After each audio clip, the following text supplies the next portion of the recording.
uma vitória, pelo menos, para a gente comemorar aqui. Mais de uma, né? Mais de uma. Temos a barração do Messias, temos o PL da dosimetria, a derrubada do veto do Lula. Então temos boas notícias, finalmente, né? Finalmente um programa um pouquinho mais para cima com boas notícias, ainda que haja muita falação sobre o que levou, né, a negação, a indicação do Lula para o STF, Jorge Messias. Vou dizer, não sofri nada com o choro dele, nem um pouquinho, nem um pouquinho.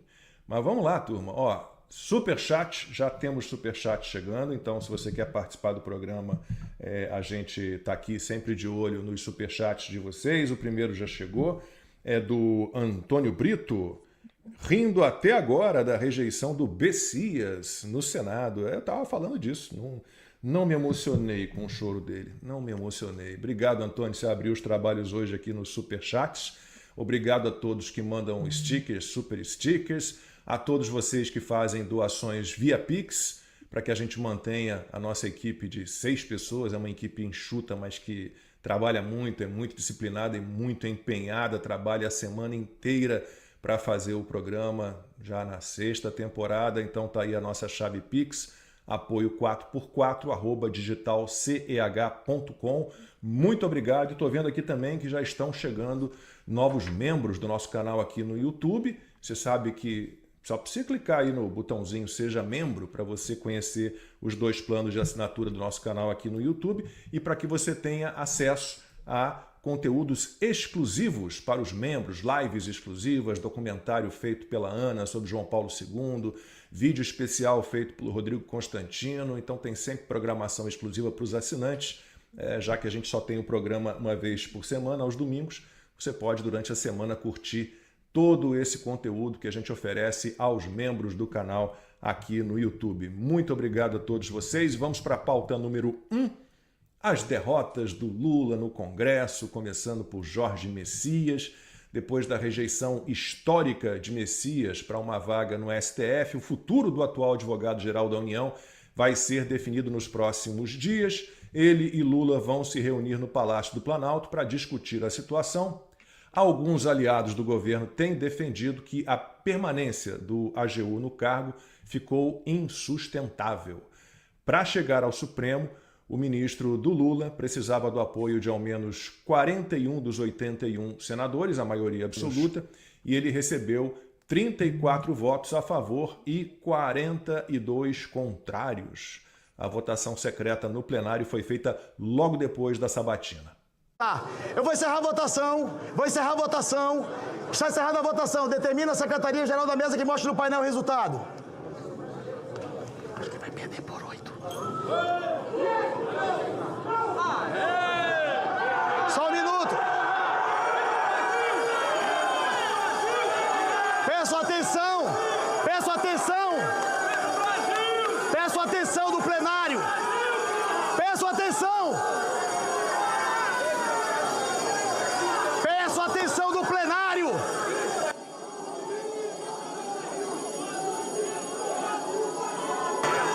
Peço à polícia.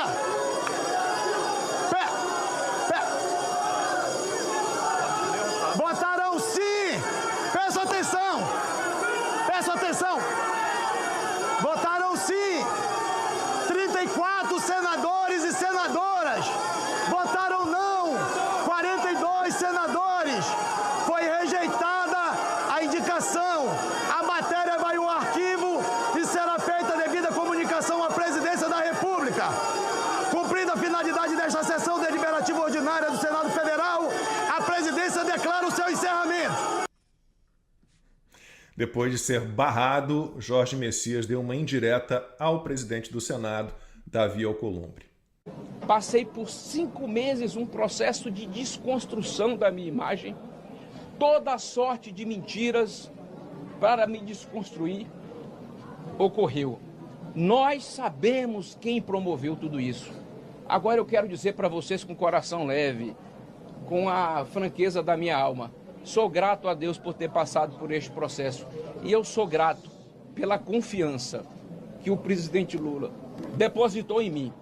O presidente Lula me deu uma grande honra de ter participado deste processo.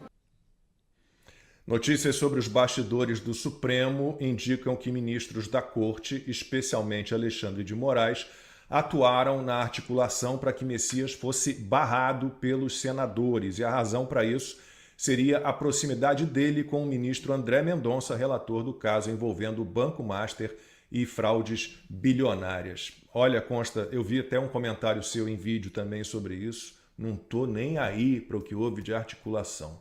Assim, Jorge Messias no Supremo, um sujeito... Desconstruir quem? Desconstruir um cara que defende MST, assassinato de bebês no ventre das mães, que processa jornalistas, que cita Lula 54 vezes numa tese de doutorado e positivamente, óbvio. O que dizer? Precisa desconstruir um sujeito desse? Ele já está todo construído do lado errado. Exatamente, Lacombe. Foi um grande dia, foi um marco histórico, né? Acho que a capa do Estadão resumiu bem isso, né? Não tinha acontecido nada parecido desde o início da República, né? Então, Lula é o primeiro presidente em 132 anos a ter indicação ao Supremo rejeitada. Isso é um marco, isso abre um precedente, isso tem várias lições, isso tem vários pais, né? Vários pais, a articulação da oposição. Eu vi muita gente criticando até o Flávio Bolsonaro, né? Porque na primeira fala dele ele não assumiu nenhum crédito, ele falou que não fez nada e tudo. No segundo dia, como a primeira fala pegou mal para alguns, teve uma repercussão negativa, no segundo dia, numa entrevista, ele já disse que houve sim uma articulação, mas não queria ficar ali tripudiando e tudo.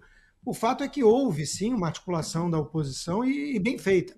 Houve pressão da sociedade, né? Vários senadores relataram que só sentiram a mesma pressão, e dessa vez foi digital, né, do que em vez das ruas, né, mas só sentiram pressão análoga no impeachment da Dilma. Então aqui entra também o crédito, por exemplo, ao deputado Nicolas, né, que gravou um vídeo desconstruindo, né, o Messias, item por item, né, que atingiu mais de 30 milhões de visualizações. Então tem vários pais. Mas nós temos que ser realistas aqui, Lacombe, para não ler mais do que os fatos permitem, porque senão vai gerar uma falsa sensação de que o Brasil mudou para valer, houve uma guinada. Primeira coisa a entender é essa suposta participação do próprio Alexandre de Moraes nessa história. E estão dizendo hoje já no Metrópolis que 8 ministros do Supremo procuraram o Jorge Messias para prestar, enfim, solidariedade e tudo, e ele não atendeu o Alexandre de Moraes. Está realmente magoado e por aí vai. O que o Alexandre de Moraes pode desejar numa articulação dessas, se houve, né? E a gente pode apenas especular, inferir razões, né? Ele era próximo do André Mendonça, que de fato fez campanha, né, para o Messias, isso é inegável, e uma baita bola fora, na minha opinião, do André Mendonça. Não sei se é corporativismo evangélico, mas como é que pode ser cristão um sujeito que defende a sistolia fetal? Né? Mas, enfim, não dá para acreditar que o Alexandre de Moraes estava preocupado que o Mendonça teria mais peso no Supremo para o caso do Banco Master. Para quê? Quer dizer, o Messias agora virou bastião da ética? Não dá para engolir essa história direito. Aí tem outras pessoas que falam assim, não, essa turma, né, queria, porque até o Flávio Dino teria ficado contra ele, né? Essa turma está tão segura que o Lula vai ser reeleito, e ninguém pode estar seguro disso, porque o Lula está derretendo, a menos que eles controlem muito, né, o processo eleitoral. É óbvio que o Lula tem um risco crescente de derrota. Então eles estariam impondo essa derrota histórica ao Lula de olho na próxima indicação que eles pressionariam para alguém como Rodrigo Pacheco, sei lá. Eu acho que, de novo, é especulação demais, né? Não dá para saber exatamente o que o Alexandre de Moraes quer com isso, se ele fez isso. Porque a gente fica também na dúvida se não foi uma narrativa criada depois da mega derrota do STF. Foi uma mega derrota para o STF. Os ministros ficaram preocupados. Aumenta a chance de impeachment de ministros do Supremo, porque também é algo sem precedente, mas abriram a porteira, né? Então, vamos dar a César o que é de César. Na época do impeachment da Dilma, nós tínhamos o tal do malvado favorito. Era o Eduardo Cunha. Ele teve um papel preponderante nisso, né? Dessa vez, nós temos que conceder que foi o Alcolumbre, o Batoré, né? Ele tomou isso para si como uma coisa pessoal. Ele queria, porque queria impor essa derrota ao Lula, ao Messias. Ele queria o Rodrigo Pacheco como indicado, né? Então, ele articulou, ligou, procurou senadores, isso tudo está relatado, né? E ele teve muitos créditos. Agora, ninguém vai achar que o Alcolumbre acordou um belo dia e teve uma epifania, que bateu uma luz divina no quarto dele, que ele ficou sensibilizado com a situação do Brasil, com o abuso do Supremo, com as prisões políticas, inclusive na dosimetria, que logo depois foi derrubado o veto do Lula, vamos falar disso. Então, ninguém pode acreditar nisso. É um jogo de autofagia do sistema, de briga própria deles ali, eles estão se digladiando, as facções estão mais expostas, porque acham que colocaram o Jair Bolsonaro como carta fora do baralho, e aí é aquela história. Desde o início eu faço minhas análises de que aquilo ali é uma aliança instável e nefasta. Eles se bicam, eles se toleram até a página 2. O Alckmin como vice do Lula, essa turma do Centrão, o próprio Alexandre de Moraes, a turma esquece, ele era tucano. Ele trabalhou nos governos do Alckmin, ele era filiado ao PSDB. Quando ele foi indicado pelo Temer, o traidor do PT, para o STF, quem fez campanha contra foi o PT, acusando ele de plágio e o escambau. Não queriam ele. Então, não tem essa de que o Alexandre de Moraes é petista. Talvez aí sim eles achassem que ia ser petista demais aparelhando a Suprema Corte. E falaram, não, agora não. E aí essa turma do Centrão Fisiológico se uniu para dar um basta, ou para impor uma derrota ao Lula, que gastou 12 bilhões de reais do nosso dinheiro para emendas parlamentares e não levou. Vai reclamar no PROCON, sei lá onde. Não levou, né? Então, tem implicações políticas muito graves. O governo Lula virou um pato manco. Foi uma derrota impressionante, logo depois da dosimetria. Então, alguma coisa está acontecendo de muito profundo em Brasília. As placas tectônicas estão se mexendo, partidos do Centrão, como União, PP, estão tentando se aproximar do Flávio Bolsonaro e largar a mão do Lula. Já tivemos entrevista agora do Marcos Pereira nesse sentido. Eu acho engraçado quando o sujeito vai com a maior cara limpa falar assim, não, podemos apoiar o PT, o Lula na reeleição, mas é cada vez menos provável. Então, existe uma possibilidade de irmos com o Flávio. Quer dizer, o cara fala como se fosse uma coisa assim, né? Olha, eu posso hoje usar a camisa azul, mas talvez eu prefira a verde. E tá lá de um lado o Foro de São Paulo, o ladrão, não sei o quê, e do outro lado aquilo que a turma chama de extrema-direita. Não é. Né? Então é um negócio muito doido a política brasileira, não é para amadores. Né? Então a gente não sabe direito o que aconteceu. Por isso que eu digo, né? Olha, não existe Alcolumbre grátis, como diria Milton Friedman. Né? Então a gente sabe que teve um custo. Qual foi o custo? Eu não sei, Lacombe. Alguns especularam que pode ter sido enterrar a CPI do Banco Master. O Flávio Bolsonaro já negou que foi isso. Tomara que não tenha sido isso. Mas eu disse na minha live, se foi, é duro. Eu espero que a Polícia Federal continue fazendo o que está fazendo, investigando, que o Daniel Vorcaro feche a delação premiada o quanto antes. Não sei se a CPI faria tanta diferença. A CPI do INSS foi importante, lançou luz sobre o Lulinha, mas foi enterrada, não foi prorrogada e tudo. Enfim, a Polícia Federal existe para investigar, punir, não é só a CPI. Eu quero a CPI do Master, quero muito. Mas o que eu disse foi, se esse é o custo, até isso eu topo. Porque eu quero reforçar a importância que eu dei ao fato de Messias ter sido barrado e do Lula ter sofrido essa humilhação. Isso foi uma hecatombe. Isso foi algo sem precedentes, impressionante. Então, como a gente anda perdendo a guerra, vamos festejar uma batalha importante, mesmo que a gente não entenda direito o custo. Eu espero que não tenha sido uma vitória de pirro, aquela que o general olhou e falou, meu Deus, mais uma vitória dessa e o nosso exército está dizimado, né? De tantas baixas que ele teve. Eu não acho que foi isso. Pode ter tido algum custo aí, mas é um custo tolerável porque o benefício foi maravilhoso, Lacombe. Acho que dá para interpretar como o primeiro dos últimos dias do governo Lula, essa derrota dele na indicação do Messias. Tomara que seja assim. O decano do Supremo Tribunal Federal, o ministro Gilmar Mendes, afirmou em entrevista ao SBT News que não acredita na possibilidade de impeachment de ministros, mesmo depois da rejeição da indicação de Jorge Messias a uma vaga no Supremo. Ninguém pode ficar brincando de fazer impeachment. um processo em que se imputa um crime de responsabilidade. Agora, se isso estiver de fato caracterizado, poderá haver impeachment de ministro do Supremo. O Brasil já teve 2 impeachments presidenciais sob a Constituição de 88, o caso Collor e o caso Dilma. Portanto, já tivemos essa situação. Não é uma novidade na nossa tradição jurídica mais recente. Agora, não é preciso ou não é possível ficar brincando de impeachment.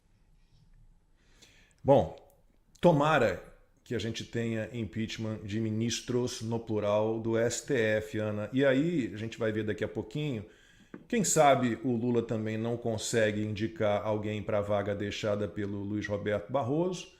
A gente vai ter a aposentadoria a partir do ano que vem. A gente vai ter 3 no próximo mandato presidencial, 3 ministros se aposentando, Luiz Fux, Carmen Lúcia e o Gilmar Mendes, que vá logo, né? Então imagina, que o Lula não consegue indicar agora, tomara. Mais 3 que se aposentam, mais 2 que são afastados por impeachment. Ia ficar bonito, hein, Ana? Ia ficar bom. É aquele meme, né? Estão deixando a gente sonhar. Olha, a semana foi feliz, eu concordo. Ih, meu Deus, lá vem a Ana colocar água no nosso chope. Eu venho do esporte, então e sou mineira. Então, mineira é aquela história, a gente sobe em cima da montanha e fica só observando. Claro que a semana foi ótima, é claro que a gente tem que comemorar, mas não dá para confiar no Alcolumbre. Não dá. Simplesmente não dá. E no Brasil, 24 horas na nossa política é uma eternidade. Quiçá até outubro, até a eleição, quiçá até dezembro, quando Lula, de fato, vai ter que sair.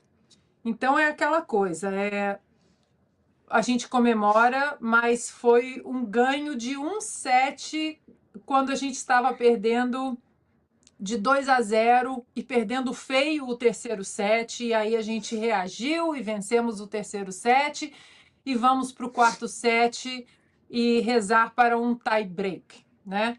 Então é aquela coisa, às vezes a gente comemorava muito assim, né? Vencemos um set das cubanas, o Bernardinho já pegava a gente ali e falou, ó, acabou, 30 segundos de comemoração, beleza, agora vamos para o próximo set. Porque eu acho, Lacombe, Consta e Lude, que nós brasileiros, nós temos essa coisa da gente comemora, tem que comemorar mesmo, não me entendam mal. Mas às vezes a gente vai com o fígado tão, né, a gente fica tão feliz que depois alguma coisa que nós esperávamos que acontecesse na sequência não acontece, aí vem aquela ressaca política, né? Aí vem aquele baque, ai, poxa, a gente venceu, a gente não colocou o Messias, a gente derrubou o veto, e aí agora, meu Deus do céu, não veio o que a gente esperava. Então, acho que nós precisamos sempre estar preparados para o pior e trabalhar para o melhor. Dito isso, tem uma coisa que aí eu já vou até jogar para a Lude, porque nós vimos aí, né, os ministros, principalmente o Gilmar Mendes, está falando demais, é uma entrevista atrás da outra.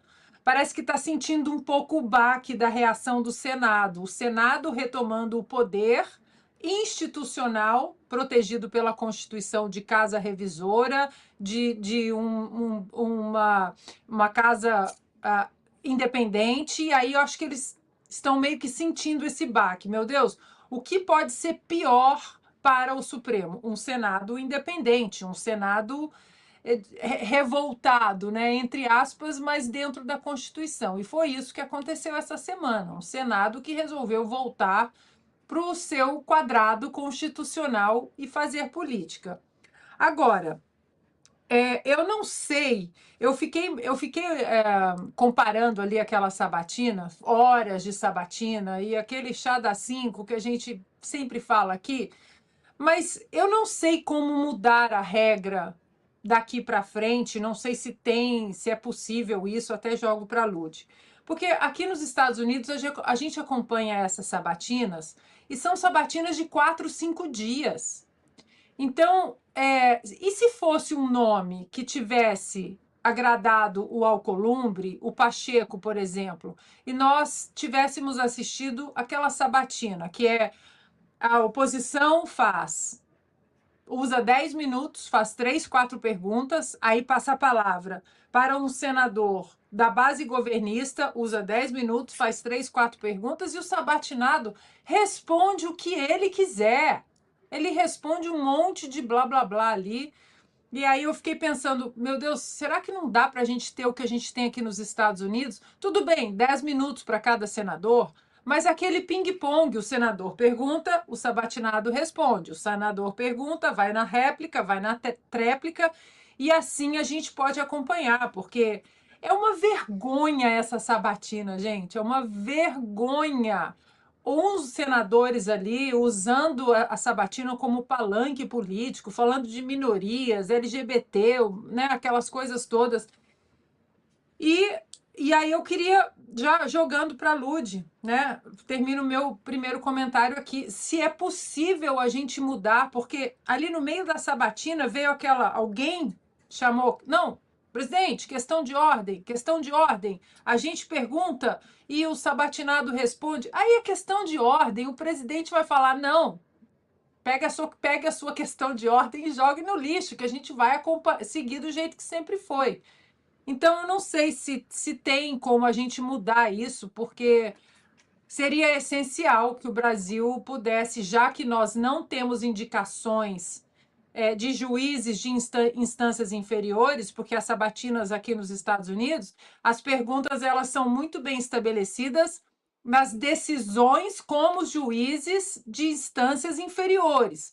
Aqui no caso X contra Y, a senhora, o senhor teve uma decisão assim, assim, assado, aplicou a Constituição assim, assado, porque a gente não tem isso no Brasil. É tudo amigo do rei, é advogado do presidente e tal. Então, eu queria saber da Lud se dá para a gente sonhar com uma sabatina assim, Lud, como faz para mudar ou não. Infelizmente, vai ter que ser assim. Então, Ana, pode, e isso aí está nas mãos do Davi Alcolumbre. E eu até fiz um tweet sugerindo exatamente isso. Só para você ter uma ideia, nas provas orais da magistratura, prova essa a que eu mesma já me submeti, é assim, não tem essa de o examinador faz um monte de pergunta e o candidato responde o que quer. Não, ali é sabatina de verdade, é uma verdadeira prova oral. Se o candidato não responde, o examinador aperta e vai apertando até espremer o pobre do candidato, que fica ali no meio, é assim, fica no meio, sentado numa mesinha, no meu caso, inclusive, os examinadores ficavam um nível acima de onde eu estava no piso, você parece que está indo para um abate. Você fica sozinho numa mesinha assim, com o microfone, e os examinadores num plano acima de você, olhando você de cima para baixo, e vai te apertando, te espremendo. Se não respondeu, ele indaga de novo se você não sabe, e assim vai até o final.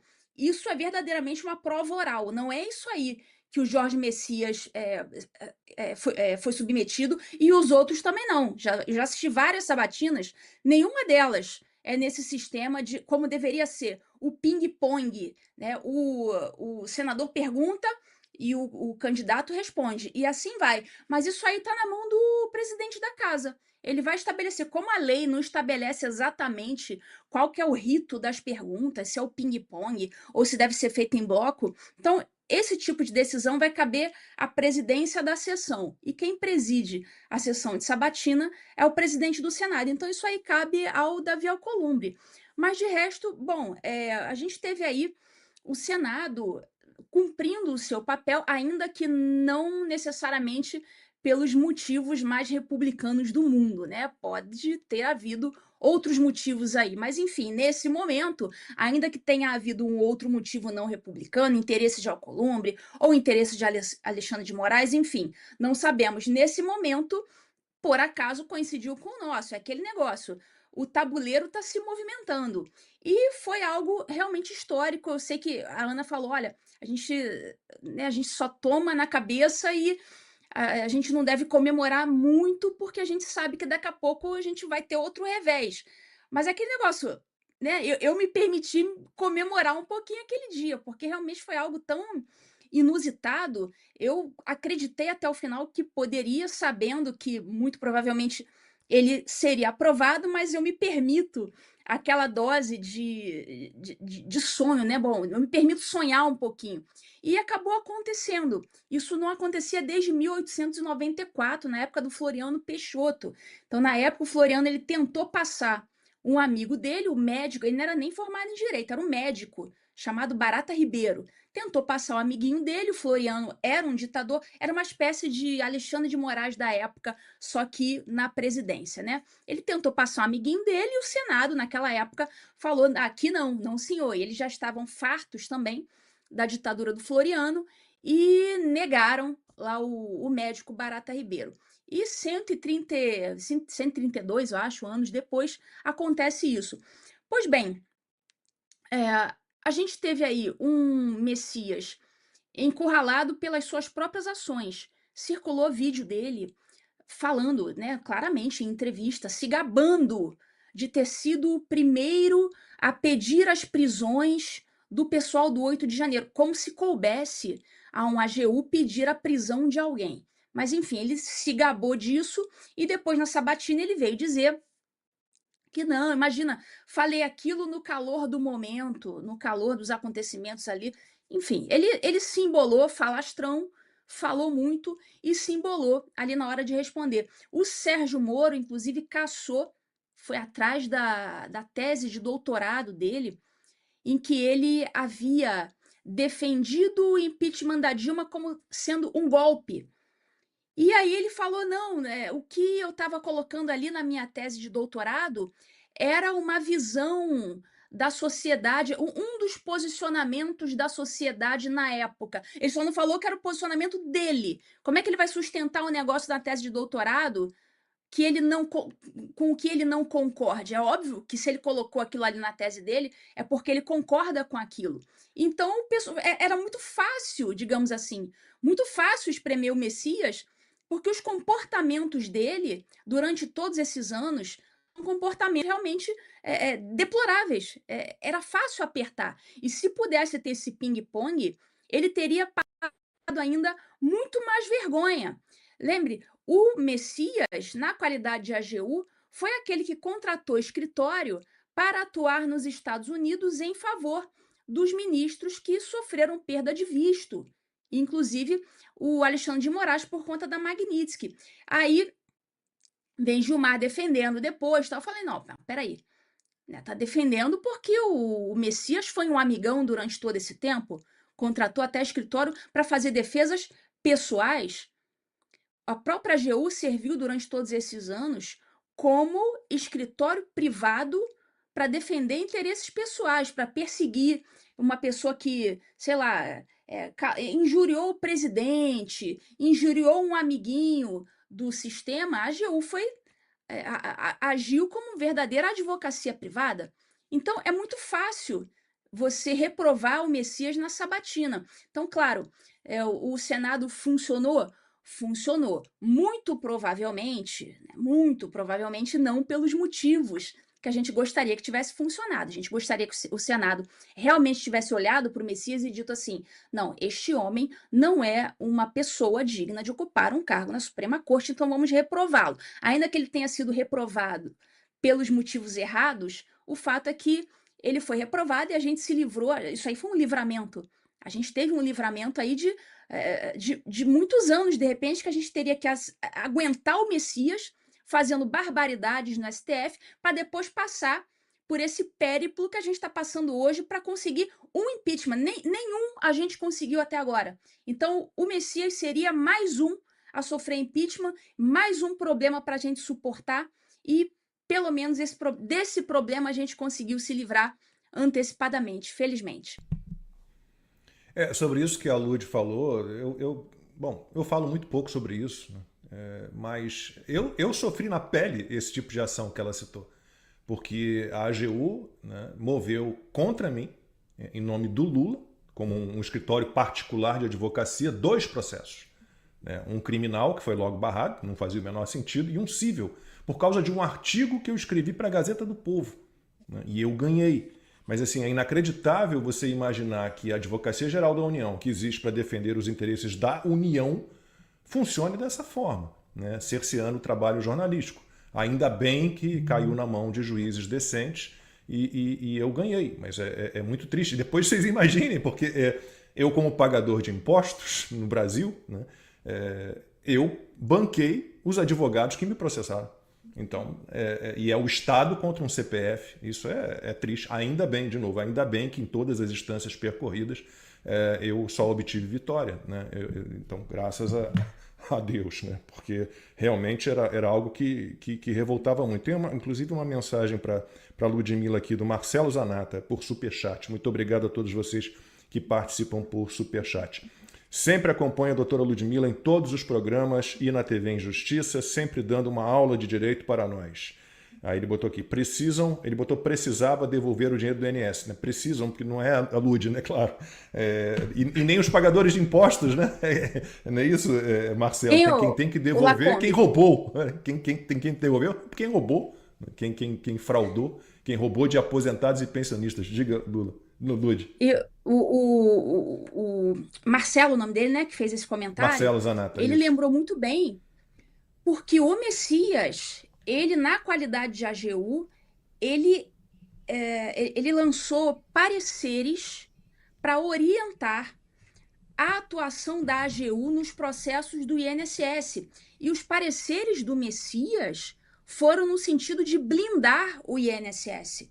Então aí você me diz, mas Ludmila, mas ele era AGU, então ele tinha que defender o governo. Não, a AGU não está ali para defender o governo, para defender o Lula. Ele está ali como advogado do Estado e ele tem a função consultiva. Ele é advogado, ele não está ali para assinar embaixo em todo tipo de ilegalidade do governo. Ele tem que, na qualidade de advogado e de pessoa que presta consultoria jurídica aos agentes públicos, ele tinha que ter dito, olha, isso aqui não está certo, o que dá para ele fazer as 2 coisas, tentar livrar o INSS entrando com ações regressivas contra aqueles que roubaram o dinheiro e, ao mesmo tempo, defender o aposentado que foi roubado. Mas ele simplesmente não olhou para as vítimas, ele simplesmente quis fazer o dele para fazer a média dele com o Lula, com o pessoal do governo, e defendeu o INSS, mas assim, de forma agressiva. A orientação dele para os advogados da União era para que eles tentassem, para que eles pedissem a paralisação dos processos, a sustação dos processos. Ou seja, o bloqueio, ele queria botar ali uma parede para bloquear aqueles processos para defender, para blindar o INSS. Isso ele fez na qualidade de AGU. Então, é tanta coisa errada que ele fez na qualidade de AGU, e mesmo antes dele ser o advogado-geral da União, na época da Dilma, lá, que ele era o estafeta, que ia levar o papel para o Lula, para ele não ser preso, para ele tomar posse no ministério. Então, assim, não tem nada. Eu desconheço uma coisa boa sequer que esse sujeito tenha feito para ser indicado para o STF, né, a instância máxima do judiciário. Realmente algo incrível. Ele parece que ele conseguiu gabaritar as coisas erradas que ele podia fazer na qualidade de AGU. E a coisa boa foi a máscara que ele usou, né? Porque aquela velha frase do La Rochefoucauld, né, de que a hipocrisia é a homenagem que o vício presta à virtude. Na sabatina, ele parecia um conservador. Eu estava quase querendo votar nele para presidente. Né? O sujeito é contra o aborto, a favor das liberdades individuais, do império da lei, contra o ativismo judicial. Ele começou a falar. Eu falei, onde é que vota? Cadê a urna? Né? Então, isso mostra o seguinte, lobo em pele de cordeiro, a esquerda sabe o que tem que ser dito para ludibriar o povo, os representantes do povo. Né? Eles sabem o que é mais popular, o que é certo, mas eles só não praticam, né? Porque eles são justamente dissimuladores, eles são falsos. A Ele se gente pega identificou o como um vídeo da servo de Deus, né? sabatina. Servo de Deus. Servo de Deus, chorou, né? Só faltou ali o copo d'água, a lá Gilmar Mendes. É um pseudo-evangélico, ali não tem nada de evangélico, de cristão, de nada, quando você apoia o aborto e faz lobby, né, para o aborto. Agora, basta pegarmos o vídeo da sabatina do Alexandre de Moraes, as mesmas coisas, as mesmas coisas. Por isso que eu fiz a pergunta dos 4, 5 dias, porque aí você fica ali um pouco tenso, né? Quando tem o ping-pong, você não pode simplesmente responder lalaiá e deixar por isso mesmo e achar que não vai ter uma réplica, uma tréplica, alguma coisa. Mas aí eu acho que se é um nome apoiado pelo Alcolumbre ou pelo presidente do Senado que estiver sentado ali na cadeira de presidente do Senado, eles não vão mudar nada. Ah, o povo brasileiro? Não. Vai passar o que eles quiserem. Agora, Bom, Ana, Diga, Lud.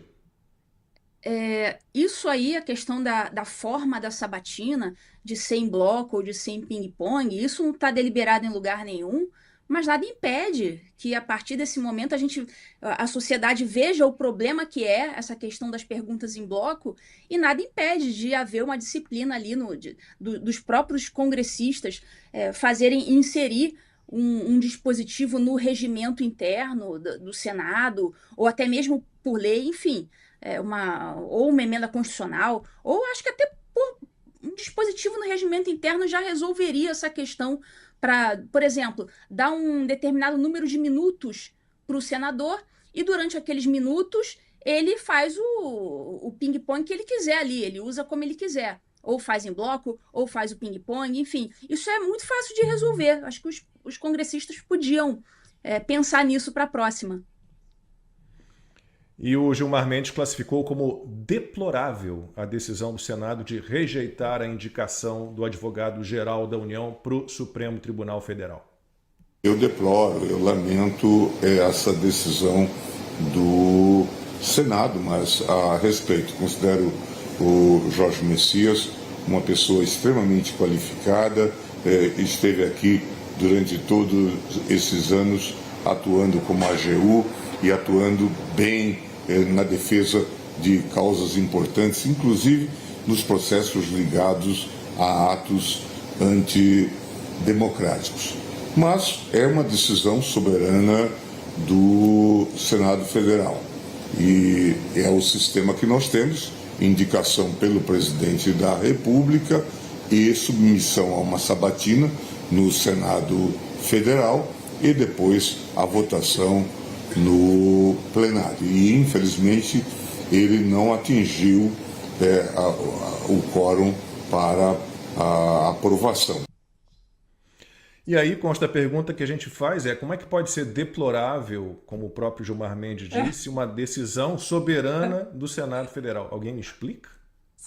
Olha, Lacombe, foi isso. pior do que isso, né? Eles começaram a aventar ali na imprensa a possibilidade de ir para o tapetão, de ir para o STF para reverter. Lindbergh, vamos falar, Lindbergh.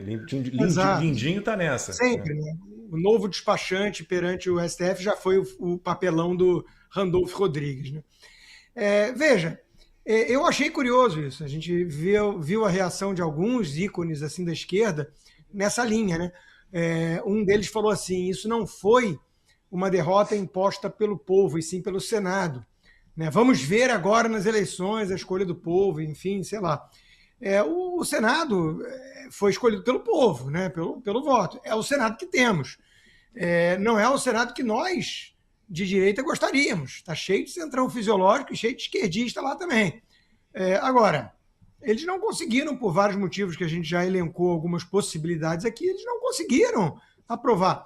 É parte do jogo, né? O Gilmar Mendes, tirando o uso do adjetivo, tentando reforçar que foi deplorável a rejeição, ele foi protocolar no resto da fala. Né? Isso aí é uma prerrogativa do Senado, é isso aí. Como é prerrogativa do Senado botar para votar e, eventualmente, aprovar o impeachment de um ministro. O Gilmar já disse que não, que isso aí não é bem assim.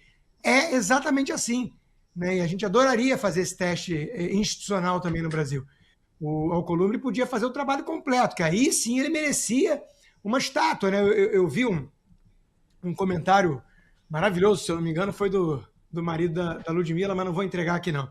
Mas eu vi passar na minha timeline um comentário maravilhoso assim: se o Alcolumbre colocar para o plenário votação do impeachment de 3 ministros do Supremo, e tem vários pedidos, você escolhe na gaveta suja lá, empoeirada, o que você quer, do Alexandre de Moraes, do Toffoli, mais recentemente, do próprio Gilmar Mendes, se ele fizer isso, por mim ele vira senador vitalício. Aí eu ainda brinquei, e pode indicar o cavalo incitatus junto, que nem o Calígula fez.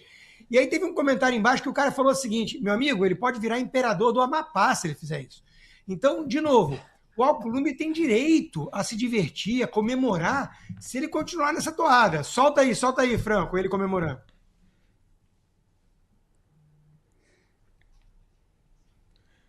Só que esse aí não foi depois da barração do Jorge Messias, foi um episódio anterior. Mas acho que anterior. No plenário, consta, né, no momento de anunciar o resultado, em que já havia aquela comemoração toda no plenário, dava para perceber que o Davi Alcolumbre estava bem satisfeito com o resultado. Né? A gente sabe muito bem ele que se lutou fosse por isso, né? se fosse um resultado lutou. contrário ao desejo dele, ele teria se entregado de alguma forma ali, né? Acho que E a gente desconfia por dos dentro ele motivos. estava desse jeitinho aí. Por dentro, A gente ali desconfia sentadinho. dos motivos, não dá para confiar em Alcolumbre. É o que eu falei, não existe Alcolumbre grátis. É a frase do Milton Friedman, né? Não dá para confiar. Mas, por algum motivo, que a gente pode apenas especular, os astros se alinharam, os vetores apontaram todos na mesma direção e nós tivemos o resultado que nós adoraríamos. Né? Então, 2 seguidos numa semana. Então, de novo, é isso. Vamos torcer para que venham mais. Vamos torcer para que ele tenha rompido de vez, até porque logo depois saiu um comentário na imprensa dizendo que o Lula recebeu essa bomba no colo, né, de forma totalmente inesperada para o PT, né? Eles falaram até em traição, talvez, do próprio Jacques Wagner, sei lá. O Lula falou o seguinte: agora é guerra. Então é isso que a gente quer. Meu ponto é esse: a gente quer a guerra entre eles. A gente quer a autofagia do sistema. A coisa que eu mais fico nervoso quando eu escuto é que os 3 poderes estão em harmonia. Quando a gente escuta essa expressão, eles estão em harmonia, leva a mão no bolso, saiba que as suas liberdades vão ser destruídas, porque esse povo todo, quando está em harmonia, já era, está conspirando contra o povo. Então eu quero ver guerra, eu quero ver sangue entre o centrão fisiológico e a turma do PT. Até porque rapidamente, Lacombe, Claro. até porque o nome do Messias, ainda quando estava sendo, ainda na fase embrionária, o Alcolumbre disse não. Então, nós estamos diante do final da luta entre Lula e Alcolumbre, porque o Lula disse: eu vou colocar o Messias com a sua bênção ou não, e vou atrás dos votos e vou derrubar 12 bilhões de reais em cima dessa turma, e você vai ver que quem manda sou eu. E aí o Alcolumbre meteu um not so fast, não tão rápido assim. Torcemos pela briga. Exato. Né? Que se exterminem mutuamente, simultaneamente. Seria muito bom. E aí eu encaixo aqui o superchat do R.R. Lemos, também está sempre com a gente, também assinante do nosso canal aqui no YouTube. Obrigado, Lemos. Esse episódio mostrou o poder que Alcolumbre tem. Ele muda o chicote de mãos quando ele quer. O STF sabe disso.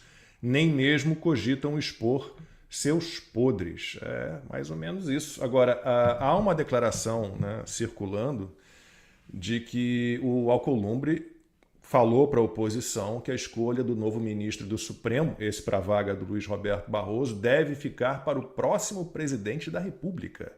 Ele afirmou que não pretende pautar a análise de um novo nome indicado por Lula antes das eleições. Nos bastidores, a oposição avalia que esse posicionamento só poderia mudar, como a gente tem falado aqui desde o início, num cenário específico, se a indicação fosse do Rodrigo Pacheco por Lula, mas isso é considerado pouco provável. Né? E há realmente essa dobradinha, Lud. A gente teve 2 mandatos, né, do Pacheco à frente do Senado, né, e agora ele substituindo o Davi Alcolumbre volta a sucedê-lo. E numa boa, a única vez em que eu torci com tudo para o Alcolumbre foi quando ele estava disputando com o Renan Calheiros, né? Lá no início do governo Bolsonaro, a presidência do Senado. Também entre Alcolumbre e Renan Calheiros, não vou dizer que seja fácil decidir, mas a gente acaba correndo para o moço bailarino.